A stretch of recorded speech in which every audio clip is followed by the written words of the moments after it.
কোনোদিন একটা মানুষকে আমি সরি ছাড়া তর্ক করি নাই ভাইজান। তা আমার এই 8 বছরের মাসুম একটা বাচ্চা কি অপরাধ? আমি এই কলজাটা ছাড়া আমি থাকবো কেমনি? আমার এই বাচ্চাটা আমি ঘরে ঢোকার আগে ফ্রিজের মধ্যে আমার জন্য শরবত বানায় রাখে। আমার বড় মেয়ে না, আমার ছোট মেয়ে 8 বছরের মেয়ে। বাবা শরবত ছবি এখানে লাগাই রাখছে। বাবা তুমি আমাকে নিয়ে যাবা? আমি বলছি আল্লাহ, বাবা তুমি আল্লাহর কাছে যাও, আমার তো নেওয়ার দিয়ে যাওয়ার ক্ষমতা নাই। আমার মেয়ে আল্লাহর কাছে চলে গেছে, আমার মেয়ে আল্লাহর কাছে চলে গেছে। আমার মাসুম এই বাচ্চাটা কি অপরাধ করছে নির্মম ভাবে আমার বাচ্চাটা হত্যা করলো?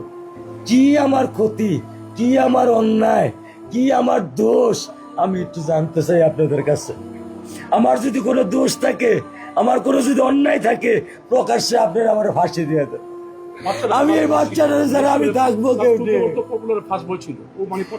আমি কেমনে আমার এই কলজা টুকরা ছাড়া আমি থাকবো? আমার পক্ষে সম্ভব না। দিনে ও 50 থেকে 100টা কল দেয় আমারে।